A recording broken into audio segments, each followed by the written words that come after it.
we're all ready. Yeah, right here. All right. Good for you? Right. Come ahead! Quiet on the set! This is Michael Falkner, and it's showtime at the August 16th, or rather the August 18th, 2011 edition of the weekly Podioplex, brought to you by the Chronic Rift. Curse you, laptop gnomes. This weekend's box office results start with a note on a new release. Opening at number 11 is Glee, the 3D concert movie, pulling in $6 million. We start our normal countdown with number 10, and The Change-Up, moving down 6 places from number 4. Coming in at number 9 is Harry Potter and the Deathly Hallows Part 2, down from 6th. At 8th place is last week's 7th, Crazy Stupid Love. In 7th is Captain America, the First Avenger, falling 2 from 5th. And in 6th place is Cowboys and Aliens, down from last week's 3rd place position. At 5th place we find new release, 30 Minutes or Less, opening with $13.3 million. In 4th place is last week's runner-up, The Smurfs, adding another $14 million to bring the $110 million film close to its budget at $101.8 million. In 3rd place is the spooky new release, Final Destination 5, scaring up $18 million in opening numbers. Coming in at 2nd place is The Help, adding $26 million over the weekend to a total opening result of $36 million since last Wednesday. And in 1st place are The Simians of Rise of the Planet of the Apes, adding $28 million to maintain the lead for the 2nd week.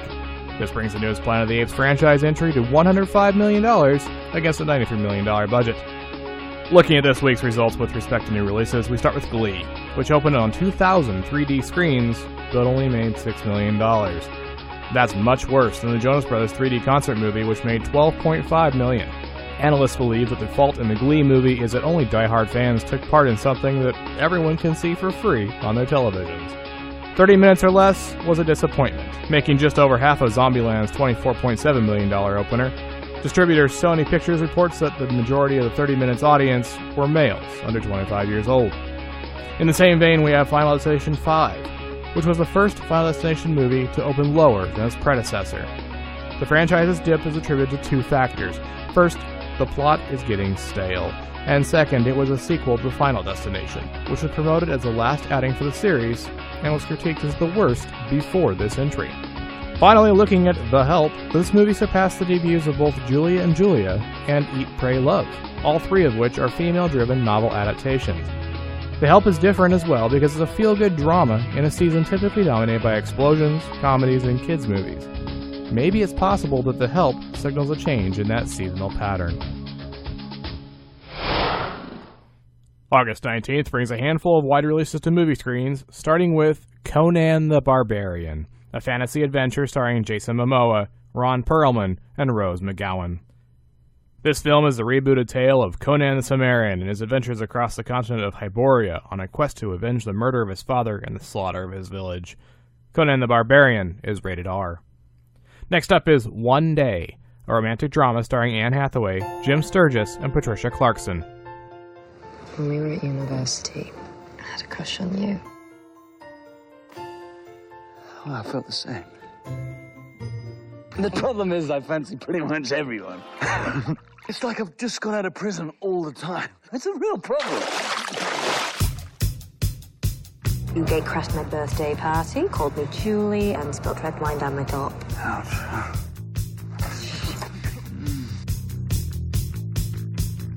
I'm not good at this. Maybe we could just be friends. Well, it means a perfect union of opposites. It means wear some socks. I'm a disaster. Everyone's lost at 25. You're not. TV producer. Welcome to Late Night Lock-In! Group sex Tuesdays and Fridays. Yeah, but you know, I am crying on the inside. I just called to let you know you are the best friend I've ever had. Dexter? You're amazing. And famous. I'm gonna be one of those inspirational teachers. Those who can do, and those who can't teach. And those who can't teach, they go to hell. I love you, Dexter. I just don't like you anymore. You're getting married. Yeah.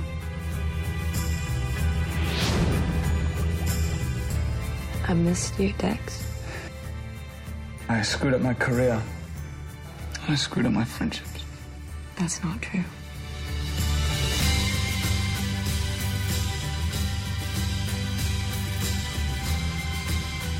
I need to speak to someone. Not someone, you. She made you decent, and in return, you made her so happy.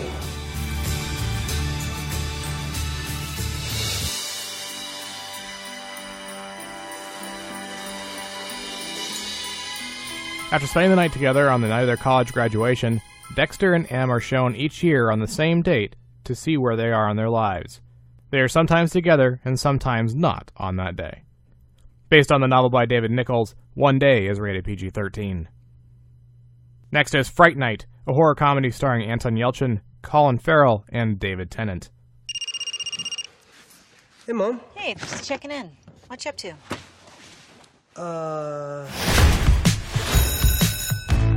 Adam Johnson. Adam? You know Adam's missing, right?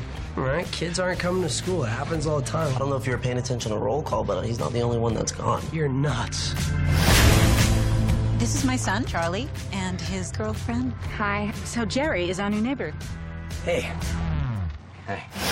Now listen to me. We graphed up all the disappearances. That's you right there in the center next to his house. I really hate to be the one to tell you this, but that guy, your neighbor? Jerry. Yeah, he's a vampire. That is a terrible vampire name. Jerry?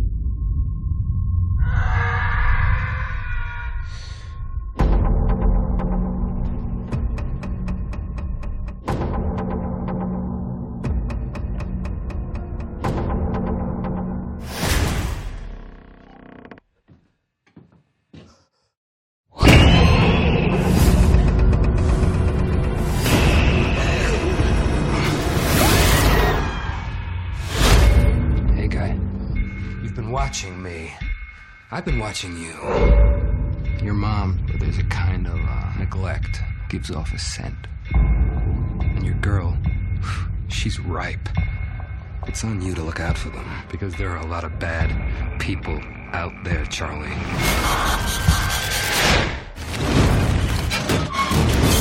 What's that?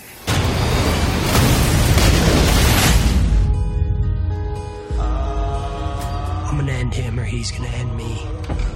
That's how it's gonna be.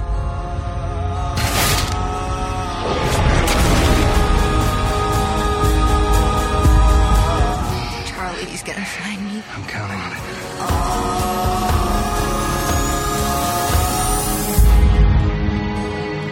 You smell that? It's your fear.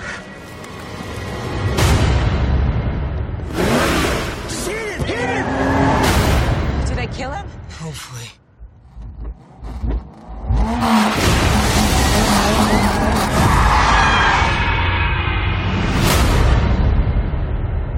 A remake of the 1985 original, teenager Charlie Brewster guesses that his new neighbor, Jerry Dandridge, is a vampire responsible for the string of recent deaths.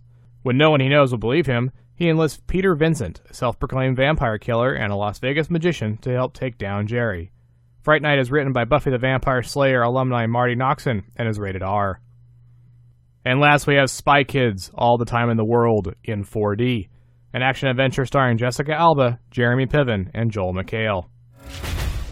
The only thing harder than being the world's top spy is keeping the secret I have to go on an important mission. I mean, Aaron. from her kids. There's something she's hiding from us. Looks like we've been set up. Who the heck are these guys? Enter the panic room now. Hello, children. I am a spy. This is a prank. This is not a prank. The dog is talking. Give me 5. Sentry mode or attack mode? You better keep it in sentry mode. Now, I am taking all of the time in the world from you. when the world needs saving, This is the Spy Kids division. the power Where are the kids? Napping? is in their hands. Where are they really? This summer, you get the action. You get the adventure. Right, puke goes in the bag, not on my phone. You get the 3D. And you get one more dimension. Aromascope for free. What does that smell? With your free Aromascope card. Fire up your gadgets. Kids are gonna flip when they see this. Spy Kids, all the time in the world. Argonaut, do something! Attack mode! Activated. I love doing that. August 19th in 4D. Retired agent Marissa Cortez Wilson gets back into action and recruits her two stepchildren to stop a supervillain known as the Timekeeper from taking over the planet. The fourth dimension in this film is called Aromascope, which consists of a scratch and sniff card and directions on when to use it during the film. Spy Kids All the Time in the World in 4D is rated PG. And in limited release we have Amigo, a war drama starring Joel Torre, Chris Cooper, and Garrett Dillahunt. Amigo is a fictional account of events during the Philippine-American War. When U.S. troops occupy his village, Rafael comes under pressure from a tough-as-nails officer to help the Americans in their hunt for Filipino guerrilla fighters. But Rafael's brother is the head of the local guerrillas and considers anyone who cooperates with the Americans to be a traitor. Rafael quickly finds himself forced to make the impossible, potentially deadly decisions faced by ordinary civilians in an occupied country. Amigo is rated R. August 16th new Blu-ray and DVD releases kick off with Priest, a sci-fi thriller starring Paul Bettany, Cam Gigandet, and Maggie Q. Set in an alternate world ravaged by centuries of war between man and vampires, this post-apocalyptic story revolves around a legendary warrior priest from the last vampire war, who now lives in obscurity among the other downtrodden humans in a walled dystopian city that's ruled by the church. When his niece is abducted by a pack of vampires, Priest breaks his sacred vows to venture on a quest to find her. Priest is rated PG-13. Next up is The Conspirator, a drama starring Robin Wright, James McAvoy, and Tom Wilkinson. Mary Surratt is the lone female charged as a co-conspirator in the assassination trial of Abraham Lincoln. As the whole nation turns against her, she is forced to rely on her reluctant lawyer to uncover the truth and save her life. The Conspirator is rated PG-13. Next is Jane Eyre, a romantic drama starring Mia Wasikowska, Michael Fassbender, and Jamie Bell. After a bleak childhood, Jane Eyre goes into the world to become a governess. In her new position at Thornfield Hall, she meets the dark, cold, and abrupt master of the house, Mr. Rochester. Jane and her employer grow close, and she soon finds herself falling in love with him. Happiness seems to have found Jane at last, but could Mr. Rochester's terrible secret be able to destroy it forever? Jane Eyre is rated PG-13. Next is Something Borrowed, a romantic comedy starring Jennifer Goodwin, Kate Hudson, and Colin Egglesfield. Friendships are tested and secrets come to the surface when terminally single Rachel falls for Dex, her best friend Darcy's fiancé. Something Borrowed is rated PG-13. Next is John Carpenter's The Ward, a horror film starring Amber Heard, Mamie Gummer, and Danielle Panabaker. In 1966, in North Bend, Oregon, Kristen is a runaway captured by the police after burning down a farmhouse. She is locked away in the North Bend Psychiatric Hospital, subjected to experimental therapy, and is terrorized by a ghost. The Ward is rated R. And last on the main release list is Hoodwinked 2, Hood vs. Evil, an animated family film starring Hayden Panettiere, Glenn Close, and Patrick Warburton. Red Riding Hood is training in the group of sisterhoods when she and the wolf are called to examine the sudden mysterious disappearance of Hansel and Gretel. Hoodwinked 2 is rated PG. Moving on to the TV on DVD slate, we have Dexter Season 5, starring Michael C. Hall, Jennifer Carpenter, and Lauren Velez. By day, Dexter Morgan is a blood spatter pattern expert for the Miami Metro Police Department. But by night, he takes on an entirely different persona, serial killer. Not your average serial killer, mind you, as he only kills criminals he believes have escaped justice.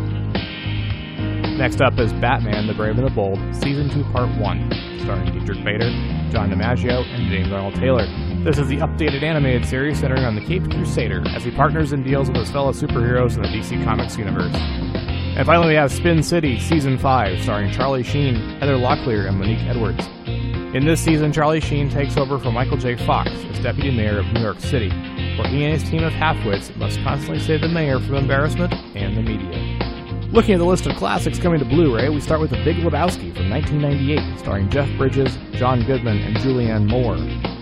When the dude Lebowski is mistaken for Millionaire Lebowski, two thugs urinate on his rug to coerce him into paying a debt he knows nothing about.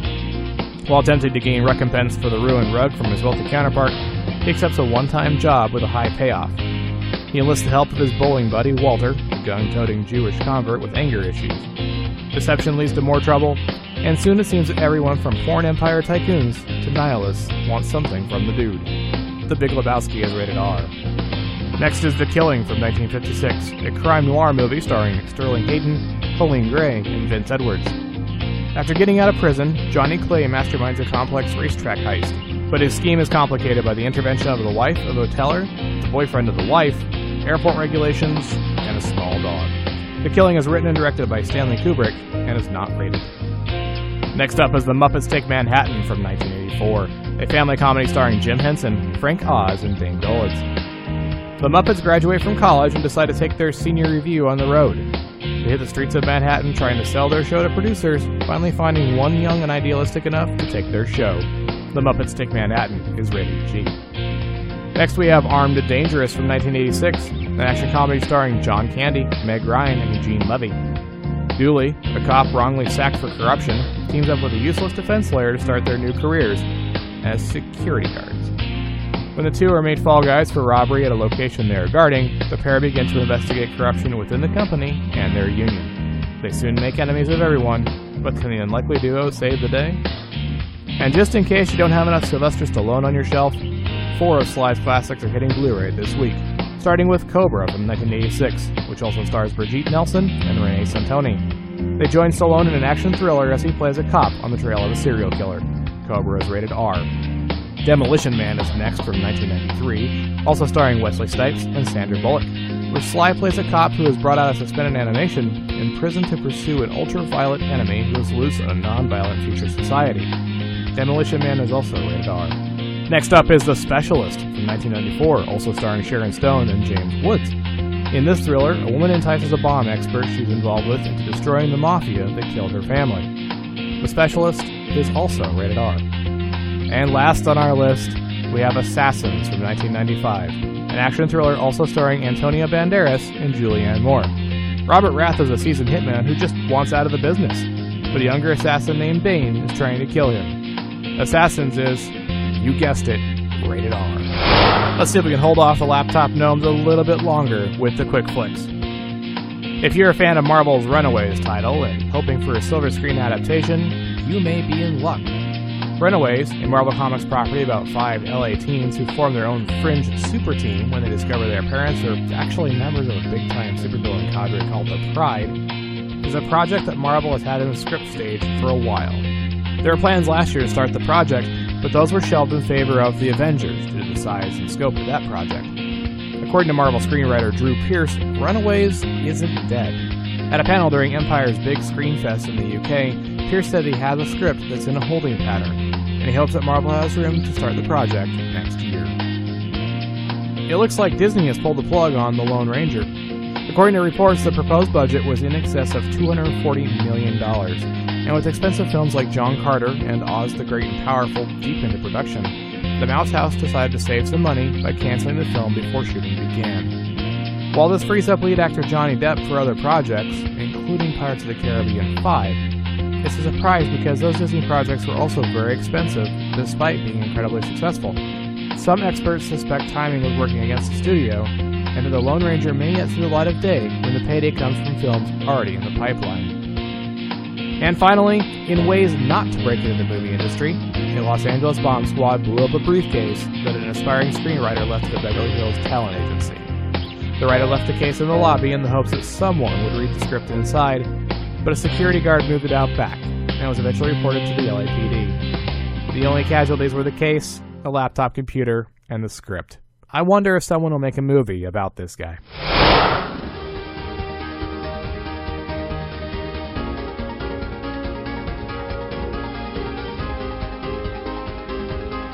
If you want to discuss anything you heard on this week's edition, please take a moment to get in touch. You can surf on over to chronicriff.com and leave a note in the forums.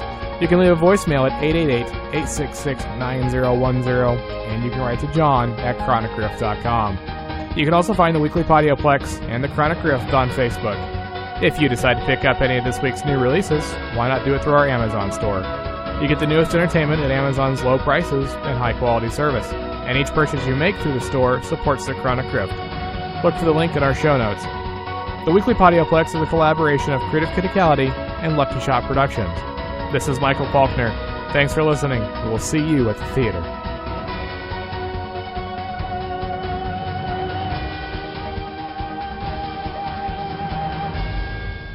If you want to discuss anything you heard on this week's edition, why not take a moment to get in touch? You can surf on over to chronicriff.com.